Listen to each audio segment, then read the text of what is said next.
Tom, I think you're still connecting there, it looks like. I don't hear audio yet.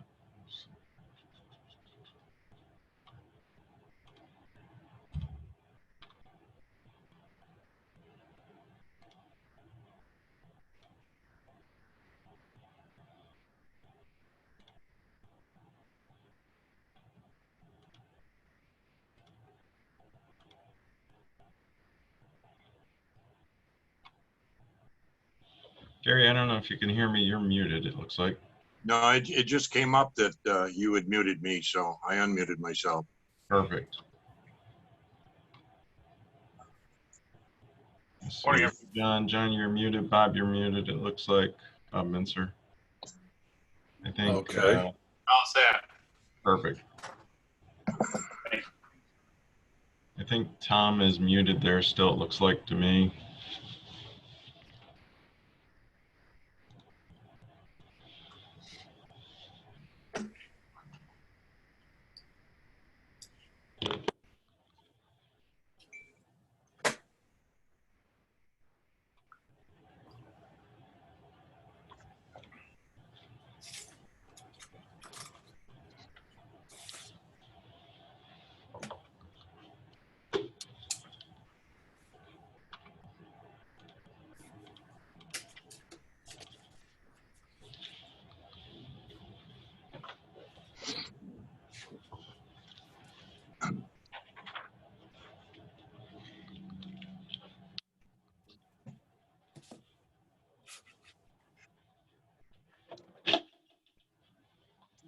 Good morning, everyone. It looks like it's 9 o'clock. I'd like to start the meeting.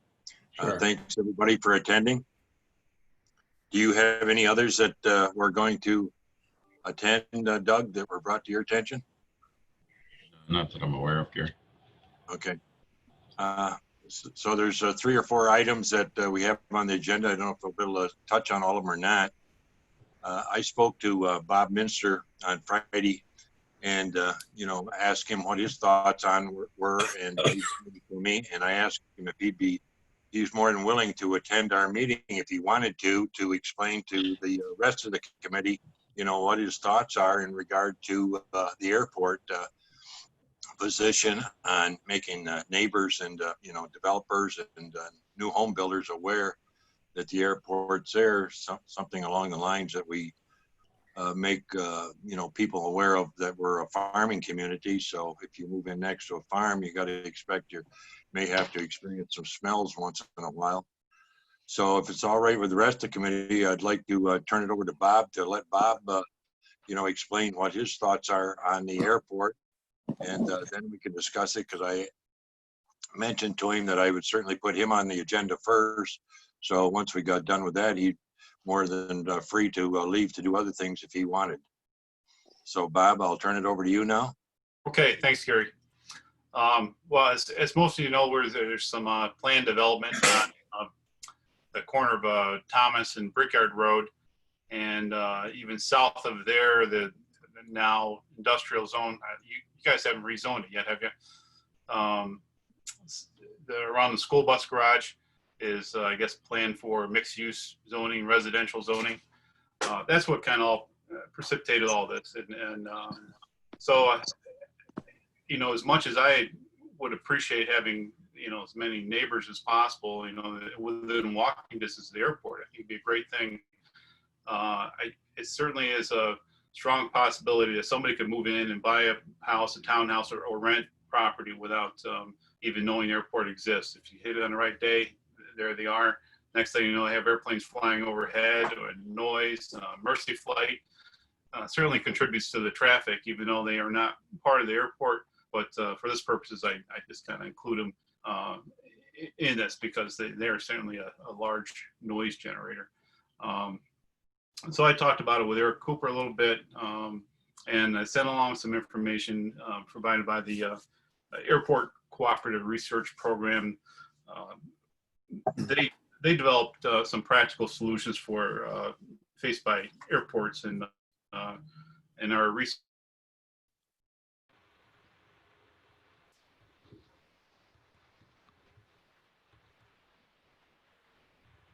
I think Bob froze up there. Source for airports FAA and even legislators. They have, oh, you guys are frozen too. Can you hear me? Now, Am I back Yep. on? yes. Okay. So this Can hear you. AC, this can you hear me? I'm looking at Yep. Doug. All right. The ACRP report basically offers a disclosure, property disclosure solution. It's primarily based around commercial service airports. We're a general aviation airport, and frankly, we have very little complaints here from residents. Primarily, they come from the city, as they're on the approach end. But the town, and certainly this new development area, is in the traffic pattern. It's mostly to the west and southwest here is mostly farmland and vacant lands, so it's not an issue. But you get over the city, and now with the 332 corridor and that the planned development there, we could see some, potentially see a lot more residential areas and people who may not appreciate the airport like I do. So what I was looking for is some, maybe some solution using either this guideline or just some, town enacting some type of disclosure based on, something yet to be defined in geographic terms. But, space surrounding the airport, more longer on the approach ends of the runway and, not so long and maybe a half mile or so, parallel to the runway. And I don't know how it goes, would go with a property sale or renters, but really just trying to head off a potential headache for all of us, because they when there's a noise, they don't necessarily find me first. They find their local representative and will complain to them about noise or smoke or just the air traffic over their head. And, basically around here where 1,000 feet over the head would be in this new development area would be very common for them to see that air traffic there. I mean, to people like me, it's a great thing. I love seeing airplanes flying, but not so much for everybody else. So that's all I got. If I don't know if you can answer any questions, I don't have a lot of detail on it, but I just, I guess, exploring a topic with you. Okay. Doug, where do we make note of the, the right to farm, that there could be dust, noise, odors and stuff from farming? Is that just in our code, or is that contained in people's individual deeds and titles? Do you know, or? Well, it's not in their individual deeds and titles, but what it is, the planning board has a standing condition of approval that they slap on subdivision that requires that statement, along with the statement pertaining to phosphorus, to be put on the actual site plan, on the subdivision plan, so that when it's signed, that goes there. And then the property owners get obviously copies of all of that and everything else. In addition, we have the right to farm laws, a little different. That's a New York State law thing. But that's different. Then we have the ag data statements that are required and everything when somebody makes an application. But I think Eric in his email had actually suggested something similar to the right to farm law or the phosphorus notes, that maybe the planning board make it a standing condition of approval for this area. There's probably not, I mean, realistically, we've got under a dozen properties probably adjacent to the airport that would probably come up for development anytime in the near future. The rest of the complaints I know that I've heard over the years tend to be much like the racetrack, not from the people moving into the community, into the just built housing or subdivision, but it pertains more to the folks that were actually pre-airport, where a house, I know there's a gentleman over on, I think, New Michigan Road that complains regularly. And he's, of course, lived there for a very, very long time, even before the airport was there. So, but the planning board could certainly put that as part of a condition of approval. So it would go on the site plan when that's signed off on by the planning board chairperson. But Does that information actually get transferred to somebody that's buying a property and building a house? I mean, do they see the subdivision plat? Yeah, so generally speaking, the developer has that. The developer, there's a copy of that, as well as when you go to the real estate closing, especially when you first buy the house. Now, the challenge is down the road, right? And that's what Bob is referring to. So the third or fourth person that's bought the house, Yeah. are they seeing that? It's hard to Oh, say. I doubt it. Right. Yeah. Yeah, I know with Center Point, we did require Morgan Properties to put on their recorded plans the information regarding the proximity of the airport.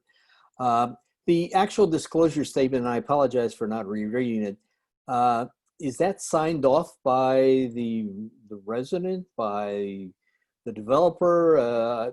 Bob, you've supplied that to us, and I'm trying to recall who actually executes it, if anyone.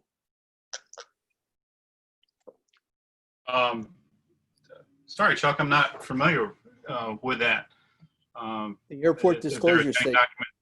Oh, I did provide that the document, the guidelines, basically. Mm-hmm. I don't know if there was a, I just know this was, we're talking about this one. I lost you. I'm sharing it right now. Okay, you so can see there is.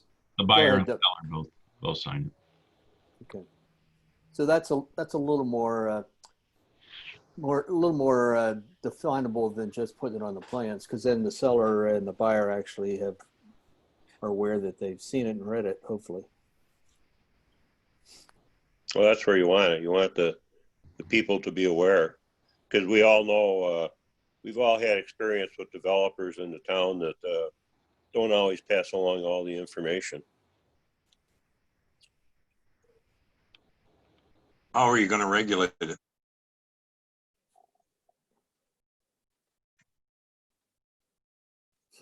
Silence. Who are you asking, Gary? I guess Well, I didn't think I was unmuted because nobody answered. I think the question was probably pointed at you, Doug. Well, so okay, so that we have the septic law, right? That we require an inspection on the transfer of title. That was a local law. The town board certainly would have the option of creating a local law that would require this disclosure on transfer if you chose to do that. And then it would be just like the septic that this would have to be provided. I guess my question to you though is there that level of a problem that we need a new local law specifically for this? Yeah. I guess I'd have a question.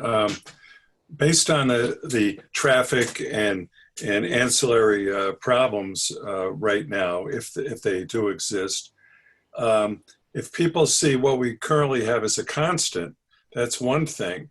What if the airport becomes more popular, larger traffic or expansion? How is that? How would that be covered?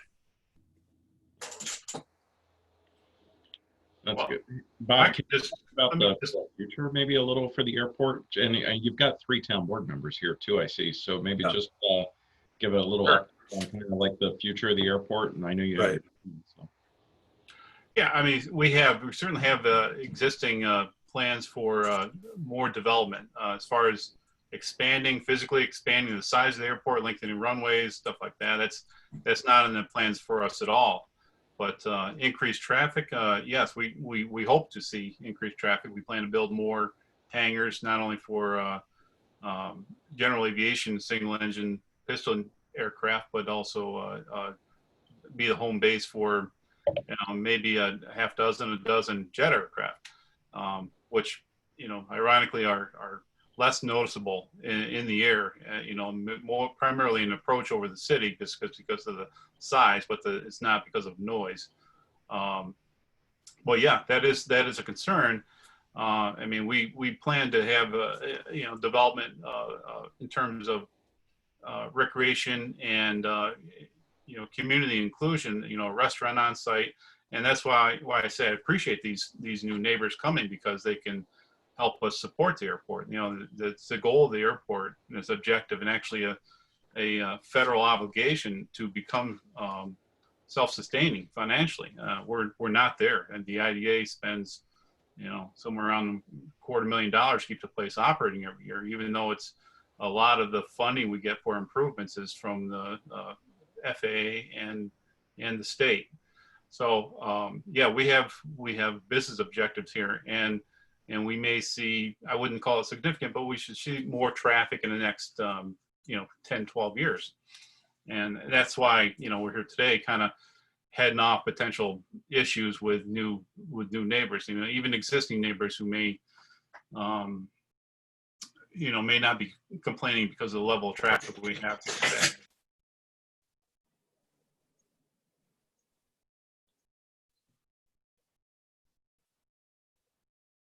So where do we head from here?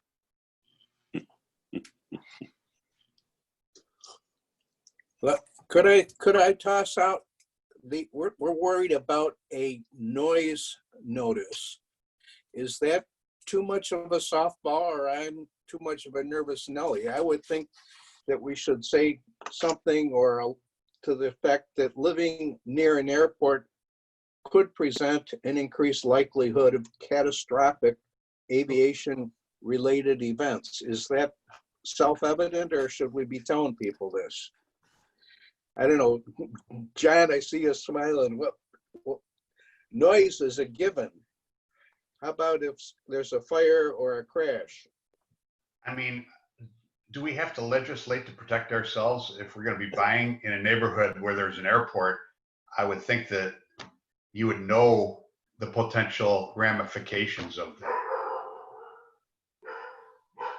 Yeah, it's not like they're falling out of the sky every day either, I mean. No, but I can't imagine the people that are going to buy a townhome or live out there are not going to know the airport's there and it's noisy. True. All they got to do is look up. And I don't know, I thought I heard someone ask Doug, or maybe Doug commented, whether we've had any complaints relative to this issue. I mean, I can answer to what the complaints I've received, which isn't, they come from the city, the town. Most of the complaints I get are from Victor and Naples. I get people calling me, all hours of the day, complaining about, mostly line helicopters and so on. But, in the 2 years that I've been here, I fielded maybe 2 calls from town residents, and some from the city, and it's not typically been noise. Maybe one of those was noise, somebody with a loud propeller, flying out over the city in, on Sunday morning. And that's actually an individual pilot issue, not an airport issue. But, I try to address them anyway. And we do have, noise abatement procedures here, and anything we can do to avoid noise. There are some standard procedures and controlling your aircraft that can help with that, and really jets, if they're other than the few seconds that you see them in the sky on a departure, unless you're looking up, you don't know they're there. So jet traffic, it really isn't much of an issue at all. And Bob, isn't it true that the medevac helicopters are more random in terms of their takeoff and their direction? Those guys are annoying. Yes. Well, I think that's the issue. I mean, they can lift and go east and right over a development flying low, and I think obviously it's a concern. Yeah, they go right over the center of the airport, which is kind of disrupts traffic. But when they got to go, they have to go, and they don't go take any the long way around. And I get a notice on my phone anytime, basically anytime any aircraft that's specifically equipped with equipment. Most of them have it now, but Mercy Fly in particular, all hours of the night and day. I'll wake up in the morning and see they've gone out 3 times in one night. So I think they average probably 2 to 3 trips a day. So yeah, they're a significant visual and audio producer in the proximity to the airport. And it's going to get heavier because Thompson's now a trauma unit. They bring people in now. It's not just sending people out. So there's going to be more helicopter traffic. Helicopters seem to be the worst or the most complained about. We do here, we service a lot of utility inspectors and gas line, power line guys. They're looking at different things. Some are visual, some are infrared. Some have sniffers on them. You know, there's probably 3 or 4. Then of course, we have the Army comes down here, trained from the Guard from Rochester. They're not a problem for most people, but well, so it's state police. They're around often enough in their helicopters. But, yeah, Mercy Flights have probably got all those users by a factor of 5 or 10. Sure. So anything we do in the town of Canandaigua is not going to eliminate the problems you have with people in the city and surrounding communities, right? No, but my hope is that they might follow suit. But Well, could I suggest that we certainly consider a note on the plan, similar to what we were talking about earlier? That note to be authored by maybe Chris. He can put together. I know we have as we said, we have a note similar for agriculture. We also have one for septic systems. We have one for phosphorus if the condition applies. So if it's a situation where it is in close proximity to the airport, that we include that as a condition of approval and be part of the plan before I sign it. And then as far as actually doing a disclosure statement, maybe just keep that in our back pocket to see if a problem develops, and that's something we could use in the future. I agree with that approach, Chuck. What's the rest of the committee members think? Sounds reasonable to me. Yep, I agree. You satisfied with that, Bob? Yes. yeah, I think that'll work fine for the time being. I really just wanted to, bring it to light at this time. We're well ahead of any issues, but that would be great. I think it's really more closely related to the septic notification than anything. When you have to do an inspection and or transfer a deed, that you get this notification. So ultimately, I think something like that would be the answer.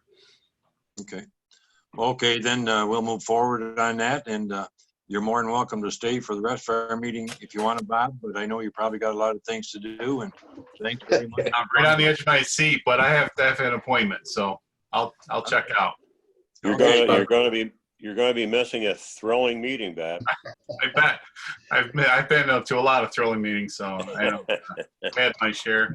So I'm going to sign out. Doug, I'm going to be in touch with you later today. I'm going to send you a note, you and Kathy, requesting something on our pending project here. So appreciate it, guys.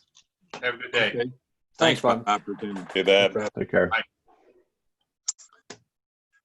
Now, the next item that I'd like to have the committee discuss is I talked to Chuck about it, and since it pertains mainly to planning, and I'd like him to address it, if you would, Chuck. I assume you're referring to the 100-foot setback, Bob? I am. Gary? Okay. Yes, Reams.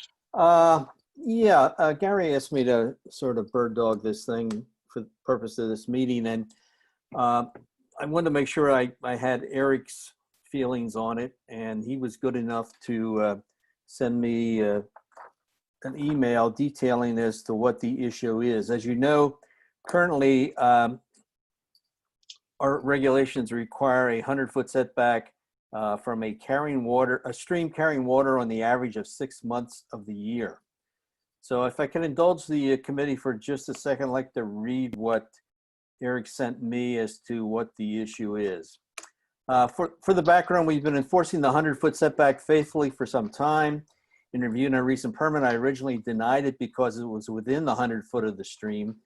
The applicant discussed it further with me where he challenged my interpretation of the town code, specifically that clause about, quote, carrying water on an average of 6 months of a year, unquote. In my diligence, I considered his objection. While the town does not have a list of streams and water courses, we do not keep track of how often each stream flows.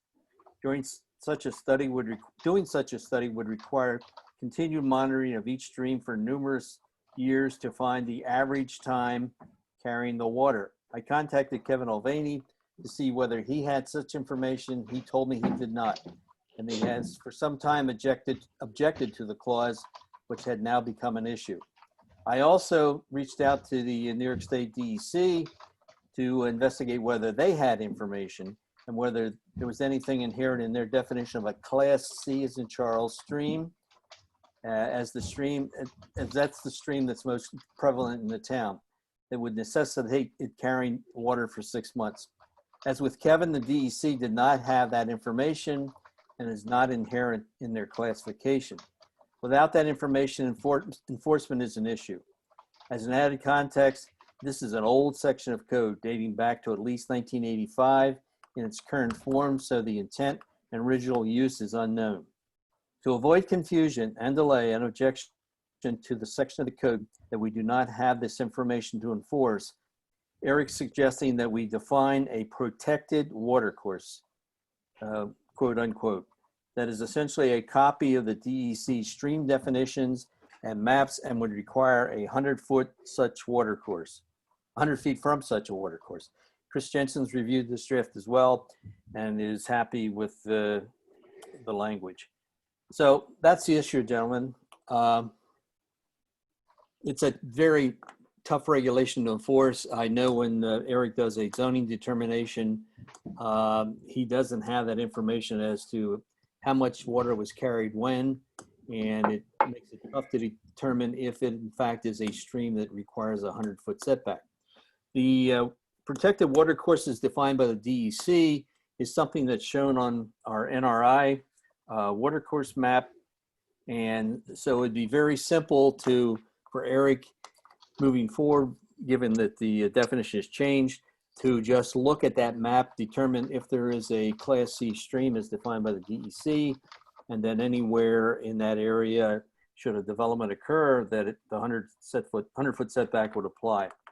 So that's what Eric's suggestion. That's the reason for it. I guess we can kick it around. I certainly recommend it. It's also an issue sometimes at planning board meetings because nobody really has a definition as to what we're setting back from. Is that good enough, Chuck, Gary?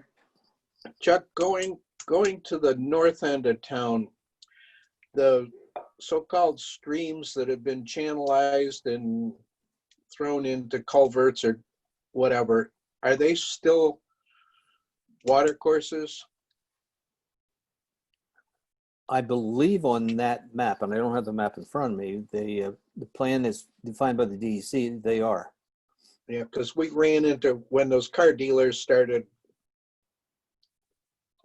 putting in parking lots and buildings and whatever, I know we had a problem where they've changed the course of these so-called streams or water courses. Turned them into drainage ditches. Well, yeah, they put them in pipes. Yeah. And they created stormwater retention. If they're in a pipe, are they still a protected water course? Thank you, Doug, for there's the map, guys. So each one of those streams would be considered at the very least a Class C stream, and would be subject to 100-foot setback. Well, it's a good point that Tom raises, that if they're in a pipe, are they still a stream? I mean, you can't see it. I mean, one of the dangers and one of the thoughts I've always had is that the reason for that 100-foot buffer is to make sure that there is some ability for the ground to absorb something that might get into the stream and be carried right to the lake. So, but if it's in a pipe, that kind of goes away. So I would think that we would treat it differently if it's in a pipe. I mean, in a enclosed pipe. I mean, if it's a culvert, Well, it's still open. That's one different. thing, Terry, if they intend to put it in a pipe, they have to go through quite a bit of regulation requirements in terms of encroachment permits. I know piping a stream nowadays in the DEC is an awfully difficult task. Well, yeah, I would think so. Yeah. Now, maybe in the past, and Tom, you're talking about the car dealerships, and I'm not sure if those streams are one of the blue streams shown here. If we go up 332, I'm not sure. There's maybe one that looks awful straight. up by Farnsworth. Yeah. Now, I don't recall what we did, but I know we discussed at the time, is it a stream and do we worry about the setbacks and so on? Mm-hmm. In fact, there's a couple that seem to have been straightened out streams. Isn't it the real question? I mean, some of these where residential housing is being proposed, and there are streams that carry water for some portion of the year up to 12 months out of the year. I mean, I agree that it should be 100 feet. I agree with you, Chuck. I think we ought to take that advice and use it. Yeah, and I had asked Eric also, if there's an overlap with floodplains, and he said in most cases that the 100-foot setback would be more restrictive than the actual floodplain that's associated with the stream. So, that certainly if the floodplain was more restrictive than 100 feet, that would apply, and that's subject to other restrictions, conditions in terms of heights of buildings, in a floodplain and setbacks and all that. So, but we did talk about floodplains also. Well, Tom, you were chair of the planning committee there for a long time. I remember being on the zoning board. I don't know if you were on the planning board then. Didn't the Army Corps of Engineers have something that one of those car dealers developed? They had a concern over, and we had to get them sign off in order for the car dealership to go in on the west side of 332. I think your recollection's correct. I couldn't identify which one it was, but I know it was up there. There are the dodging gas lines or what is a stream, and there had to be a lot of planning and whatever when they were doing the site plans. Yeah, I remember that. I thought it was up around where Vision is, someplace in that area. Yeah. On the west side of 332. Correct. Yeah, you're dodging streams or water courses and gas lines up there.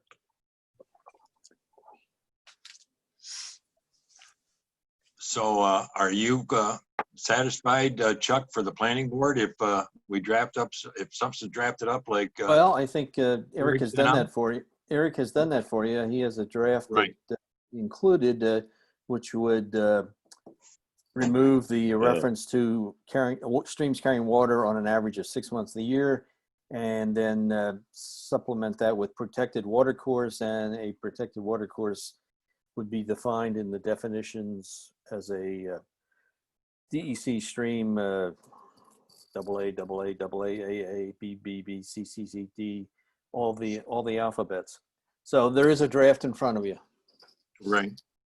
I think it makes sense. What's the rest of the committee think?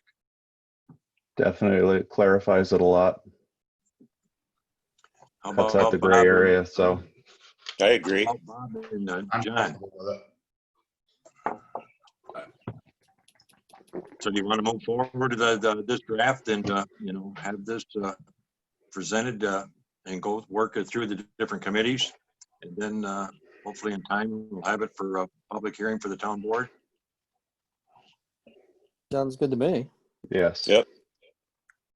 Okay, we'll Gary, my only question for you guys, just as you work through this and figure this out, like the map I was just looking at, I know some of those streams have been altered. I don't know that that map is 100% correct. Like I noticed one of those streams, I believe actually is stopped now. Actually, if you were to look at Encore, I think that map shows what the route was intended for the stream to get to Canandaigua Lake in particular on the west side of the lake. So just something to be aware of when we adopt that and look at that and everything in terms of if we're going to attach a map, maybe we don't even need to. Maybe we can just use the language saying the stream, but just something to be aware of. Okay, Yeah, thanks.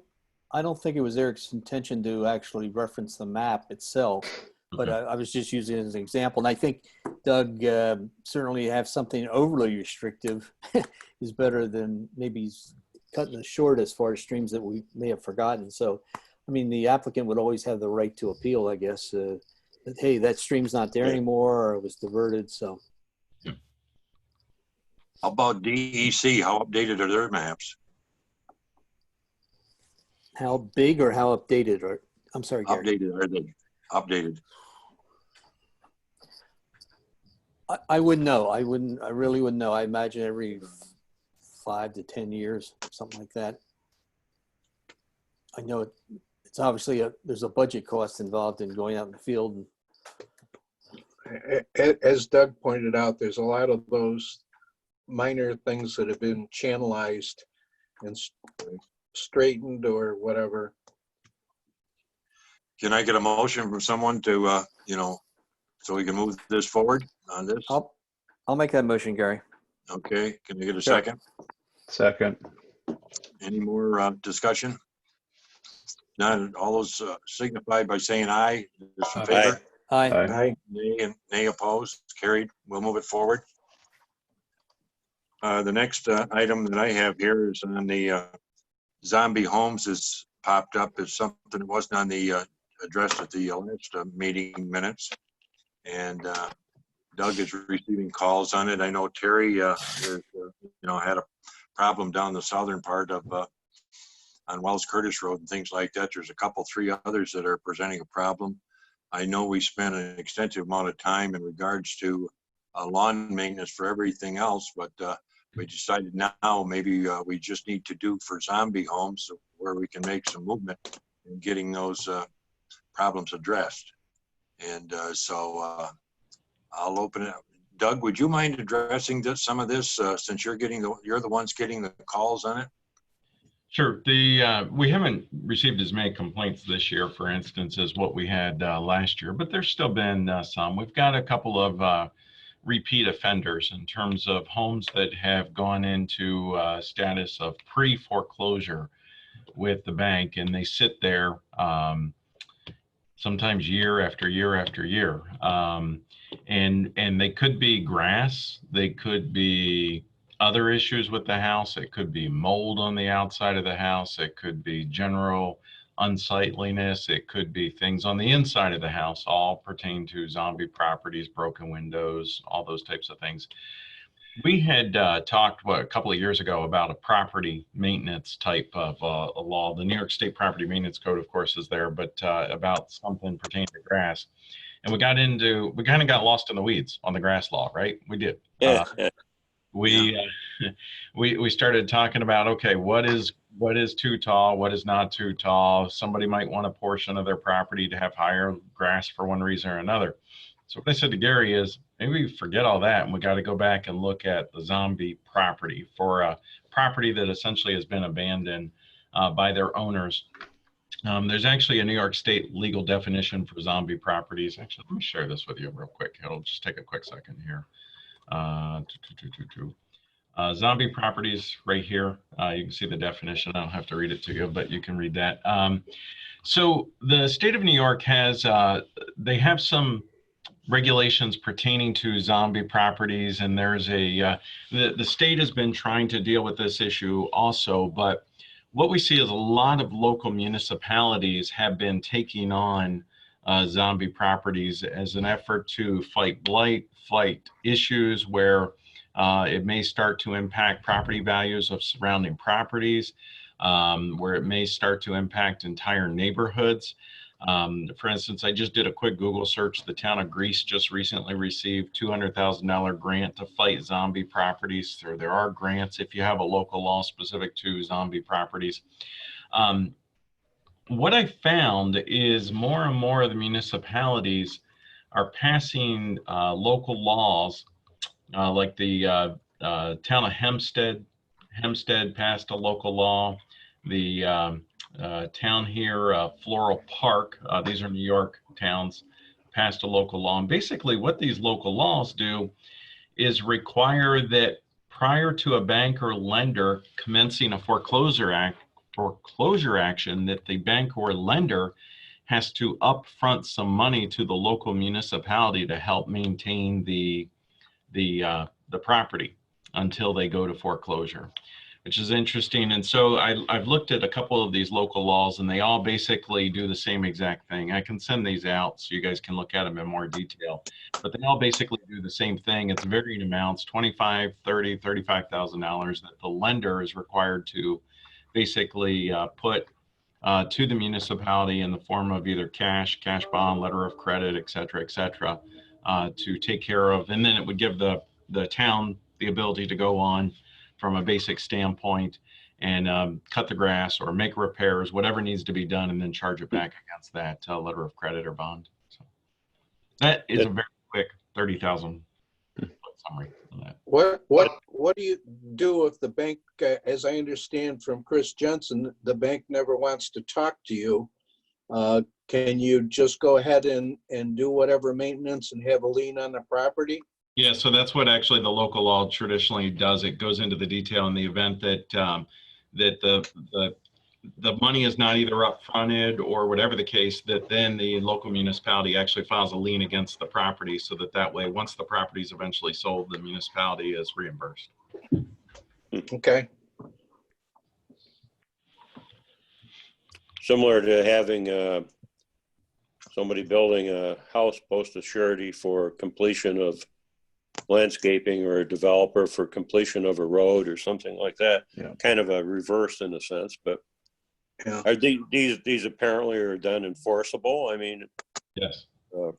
Yeah, actually there's even some case law and everything that I was looking at with these, and I'll send some of these links out to you guys, but there's some case law and everything where these have held up and everything. oh, great. Well, this may be easier to establish than the lawn maintenance issue, because that thing has just got too many, it's a hydra, it has too many heads. I mean, it's very, very difficult. Some people call weeds herbs, you know? Maybe they are. Well, some are.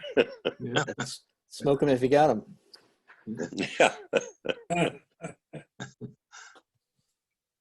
Doug, how about the fire and safety issues of a building being vacated? I know in my previous life, there were code requirements that if a house was vacated for a certain period of time, it had to be boarded up.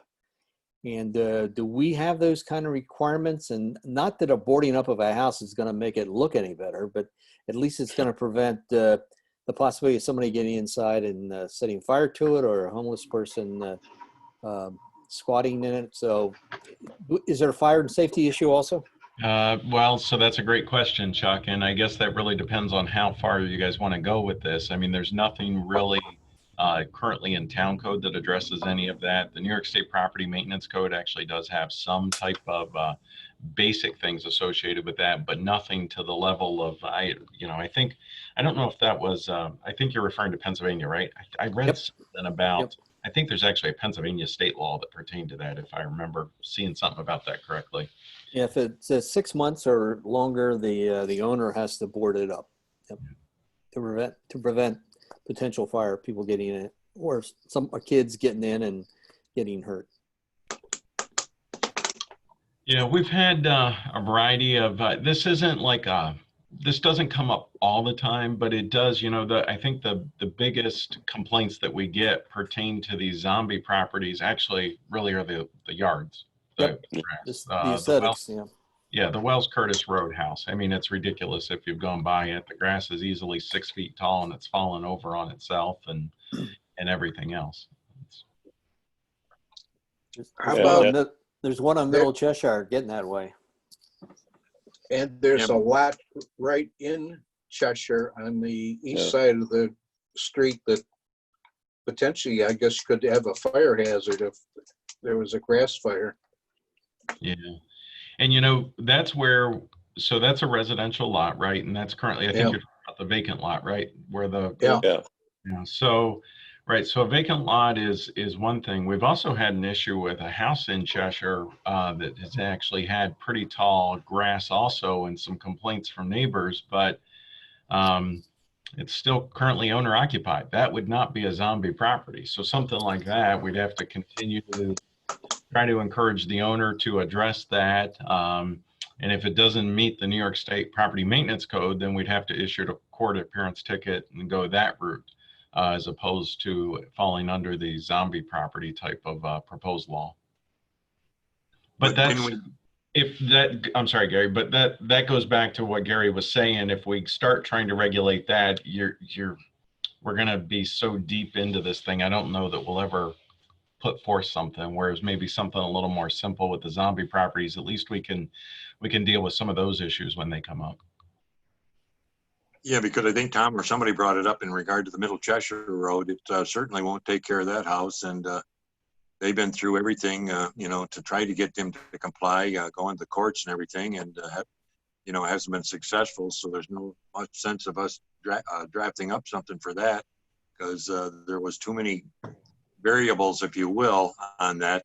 People kept coming up with different questions on, what constituted, like it was indicated earlier, what constituted grass or weeds or whatever. yeah. We figured this, by the zombie one, hopefully will be much easier. Can't be any more difficult than trying to move forward with the lawn maintenance one. Would that lot in Cheshire be of any value to the town for a future septic or sewer system? So we actually looked at that from an engineering of the whole of Cheshire, and the town, we did acquire the lot at the I know about that one. Yeah. lowest point in Cheshire so that we could have a gravity line to that one parcel. So I think we're set there. The problem for Cheshire Sewer, as many of you know, is just simply the cost, the residents, and it's not affordable. So. Yeah. Okay. Yeah, because unfortunately on that lot, there was somebody who was going to buy it, some young couple, and then apparently they backed out because they were going to, build a house there. So that would have hopefully eliminated that problem that exists today, but I guess that fell through. So John or Bob, do either one of you have any comments in regard to the zombie? I'm comfortable with this. I think it's a necessary evil. Protects the adjacent properties and protects the community, and I think it's necessary. I don't understand somebody, maybe John would know better, in terms of capitalism breaking down, whether it's a bank or some other organization that has title. Why is it in their best interest to keep the property up so they can maintain the value? Why does this break down? I think it's a matter of economics, that's all. Banks hate to take possession of properties, I guess. Yeah, they're losing money and they don't want to spend good money to chase bad, right? That's the way they look. Yeah, they just want to stop the bleeding if they can. Right. So Doug, you're going to be sending out something to the committee members so that they can look at what you have there for the zombie, and then we can act at it at the next meeting? Yeah, I'll send you guys a couple of links, and there's nothing drafted up yet. I'm sure Eric can work on drafting something up. They're pretty straightforward laws and everything. I think, but also to answer Bob's question, I think there's actually some statistics that I saw here. New York State has the 4th slowest foreclosure process in the entire nation. It takes 418 days on average in the state of New York to close on a house. So wow, I'm going to stop paying taxes. the banks have to jump through. Wow. I guess I would question though, Doug, is the town truly prepared to act on this? Yeah, so, I don't think that, John, off the top of my head, I believe there are fewer than a dozen. I think that there's actually fewer than a half a dozen. And I think that the majority of the complaints really pertain to the grass, where we could get the surety, we could go in, we could cut the grass and charge it back against the surety. So I don't think that's an issue at all. I think where you may get into some bigger challenges are some of the issues, like for instance, broken windows, right? Do we just board it up or do we go replace the window? Because we don't really want to make improvements to the property that's not ours, right? But the building has to be secure. So that's Yeah. where we're going to have to figure some of that type of stuff out. So that'd be a judgment call. Right. Sounds good. Any other discussion on the zombie law or situation? If not, then Doug will send out that information and we can all look at it and, make a decision at their next meeting to hopefully move forward after Eric's had a chance to draft something up. The next item is on the lot coverage with the pavers. And, it's something that appears before the zoning. I think John brought it up and also on the planning. And we would like to have their input on what they would like to see happen so we can help them out in some way through this committee.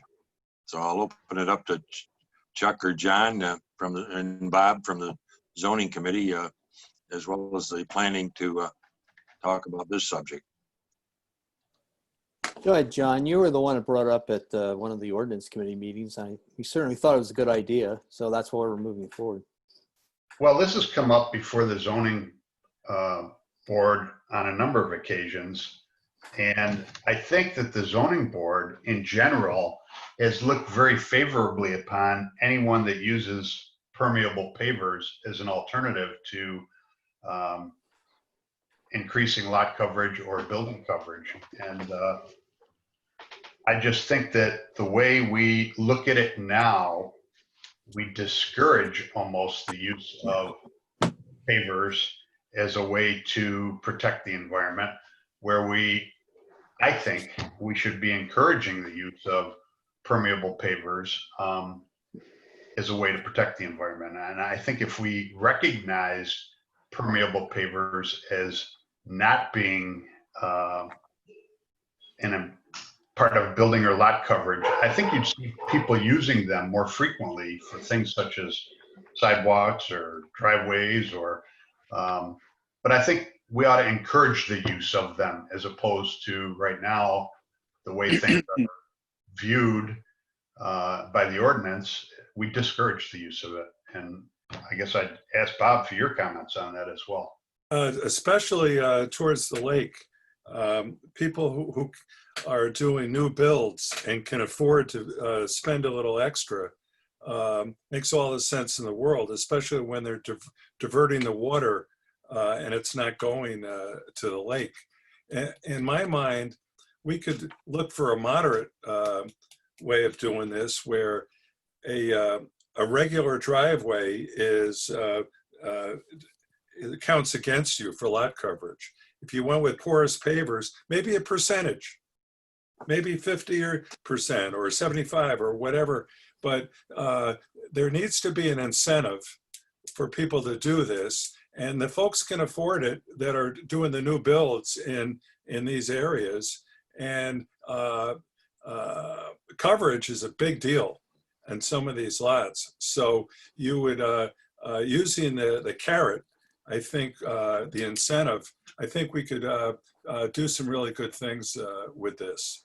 I totally agree with what John said. And I think this is about the future. I think if we incentivize this, I think we're going to get a lot of it. And I think it would be good for everybody.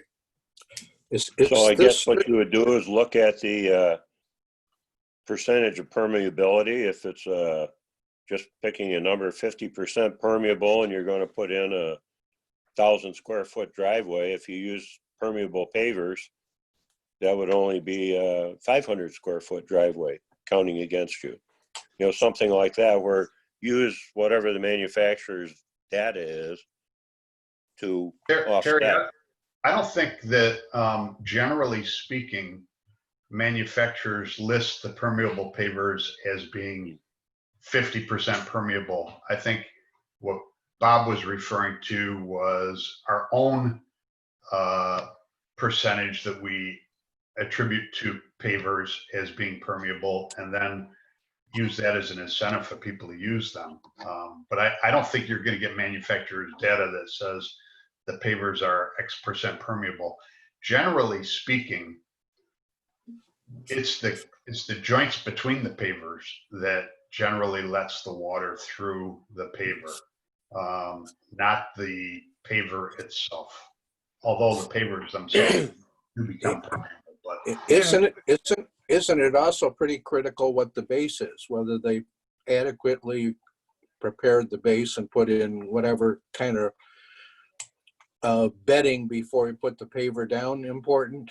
That's correct. The other one is if it's not maintained responsibly, then what you have dissipates over a period of time too. I remember there was a house built in Lakewood Meadows when that project was starting up. We had the Homerama there. I know this was quite a few years ago. And one of the houses that was constructed, the driveway was a permeable material. And it was, you know, they had a gravel base. They didn't put concrete under it or something like that. And it was very effective. And it seemed to have held, from what I've heard, has held up over the years. But it was, when you walked on it, you could definitely feel a difference between walking on asphalt or concrete or this material. It was more of a continuous type material, almost carpet-like in a sense. Yeah. But and every year that goes by, they are perfecting it and they're becoming more efficient. It's amazing how this industry is moving by leaps and bounds. So I would think you'd want to have some assurance that it is going to be maintained, as you said, Bob, so that you don't lose the effect. And, you know, if there is some measure of permeability, to me, it would seem like it's a fairly easy thing to measure. You pour water on top of it, see how much comes through, how much runs off. But I'm not suggesting we would do that, but just as a side note that I would think manufacturers would have a good idea of how well their product works. So just to play devil's advocate here for a quick second. So when we imposed the lot coverage requirements in the RLD, that wasn't that long ago. That was what, 2015, I think is when we started doing that. This was the exact conversation. And then you get all these different, you know, okay, how much credit do you give for permeability? Yeah. And we had a house specifically on Poplar Beach, or I think it was, that covered nearly 100% of their lot in pavers, specifically permeable pavers. And so the conversation was, okay, let's not give the credit for that, because if you're covering it, you're going to lose some of the ability for the ground to basically absorb that water, filter it out before it runs into the lake. So this is a great conversation, but then how do you enforce it? So you whether from an engineering perspective or whatever. And then as you just said, Terry, we know of a situation where somebody actually put in permeable pavers and then they went back and sealed it. Yep. Just lost any good that it had. Right. So it's a great Enforcement conversation. would be an issue. Right. Well, you know, maybe if we could get together some of the people that we see all the time at the ZBA, Rocco's son and a few of the other developers, maybe they could help us get on top of this, because they're dealing with it all the time. I know they also, they've talked about rain gardens, and there are other things too, but the porous pavers are big because of the coverage issue.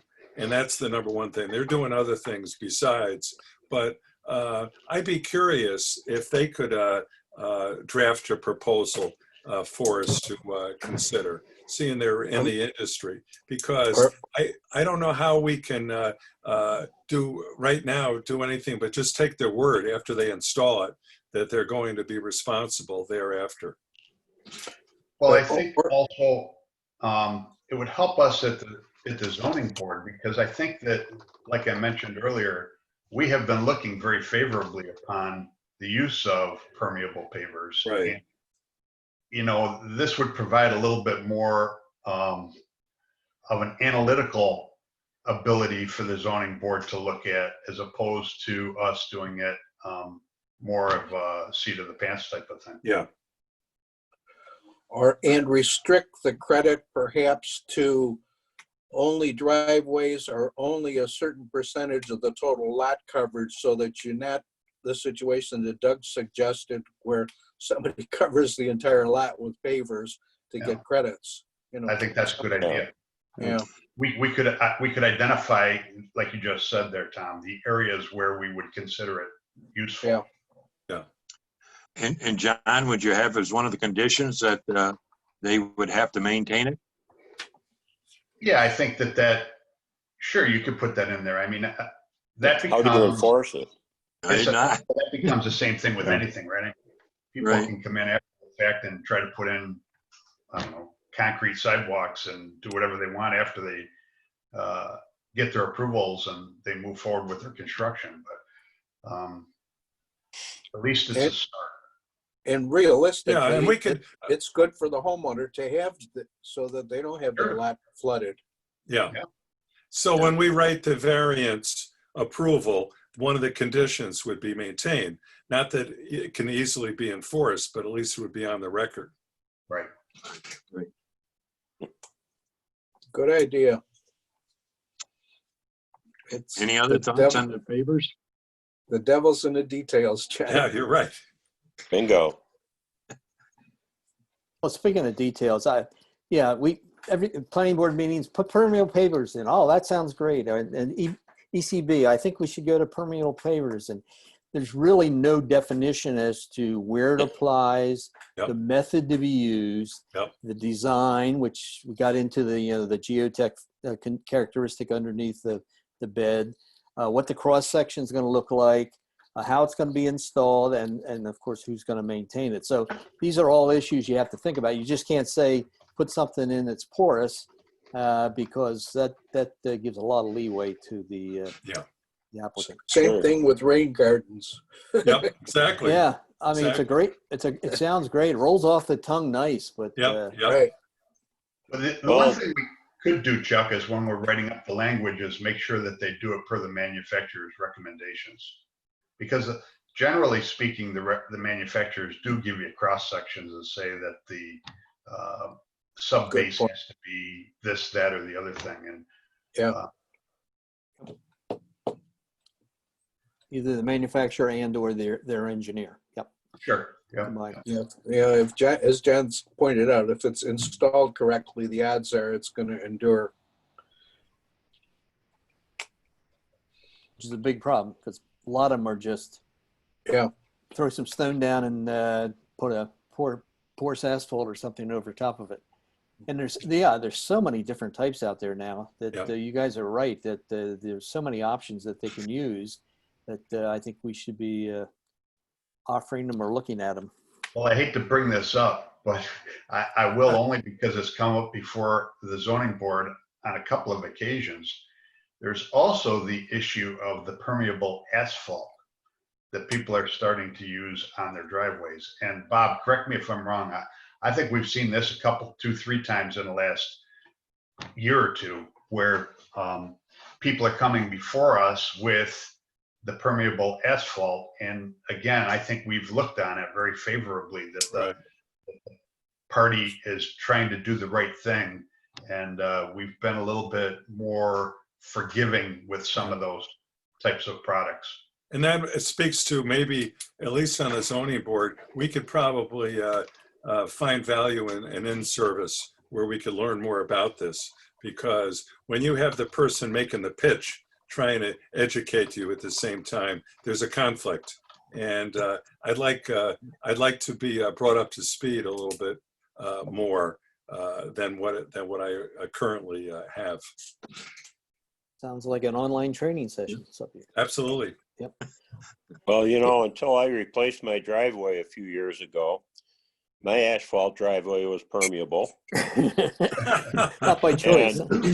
But you know, it's permeability is you know, it's a nice term and all that, but how permeable is permeable? I mean, that there is a lot to learn. I think you're right. Yep.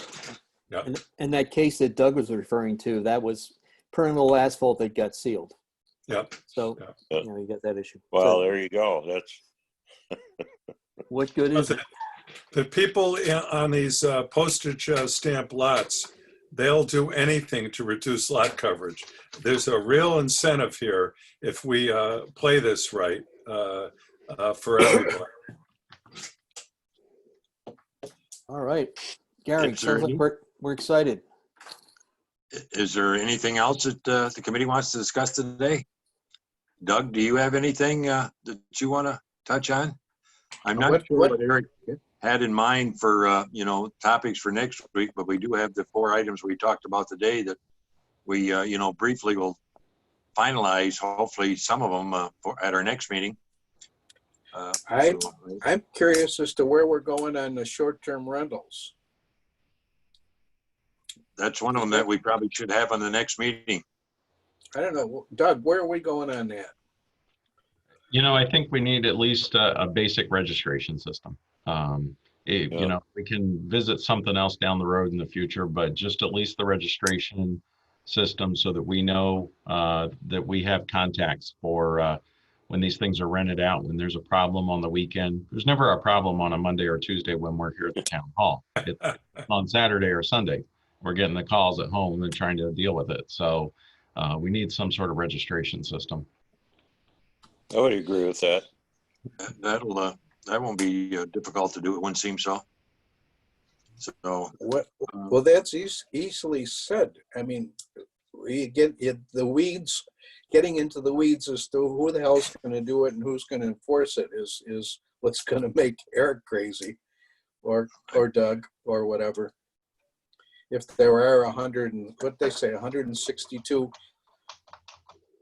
Right. short-term rentals in the town, that sounds like a nightmare. certainly would be, because there's going to be people that are not going to be coming forward that are using the short-term rentals or renting them out.